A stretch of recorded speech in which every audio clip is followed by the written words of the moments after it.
Les anomalies cardiaques congénitales désignent des anomalies de la structure du cœur existant dès la naissance. Environ 8 nourrissons sur 1000 naissent avec une cardiopathie congénitale. L'espérance de vie de ces enfants était autrefois courte. Les progrès technologiques ont permis d'étendre leur espérance de vie. Les deux cardiopathies congénitales les plus courantes sont les communications interventriculaires et les communications interauriculaires, respectivement CIV et CIA.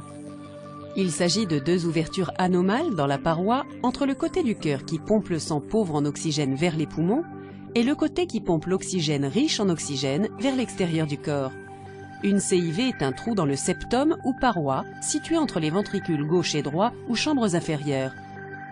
Une CIA est un trou dans le septum entre les oreillettes gauche et droite ou chambres supérieures. Dans les deux cas, le sang riche en oxygène provenant du côté gauche suinte dans le côté droit. La quantité d'oxygène en circulation diminue, ce qui augmente la charge sur le cœur et les poumons. Une persistance du foramen ovale, PFO, est un type de CIA. Le foramen ovale est une ouverture naturelle entre les oreillettes droite et gauche dans le système circulatoire du fœtus. Le trou se ferme généralement après la première respiration du nourrisson. Si le foramen ne se ferme pas, on considère que la communication est ouverte.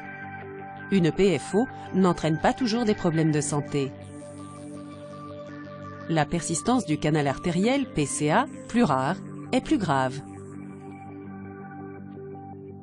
Le canal artériel constitue l'un des deux éléments normaux du système circulatoire du fœtus qui permettent au sang de contourner les poumons du fœtus, ces derniers n'étant pas nécessaires à la respiration pendant la grossesse. Normalement, ce canal se ferme à la naissance. S'il reste ouvert, le sang s'écoule depuis l'aorte dans l'artère pulmonaire. Si le trou est suffisamment grand, il peut être à l'origine d'une insuffisance cardiaque. Parmi les cardiopathies, on compte également des rétrécissements ou des constrictions des vaisseaux sanguins. La coarctation de l'aorte est l'une des formes les plus courantes de malformation vasculaire. Un rétrécissement ou un pincement de l'aorte augmente le travail du cœur pour fournir le sang. Cette surcharge peut endommager le cœur et l'aorte.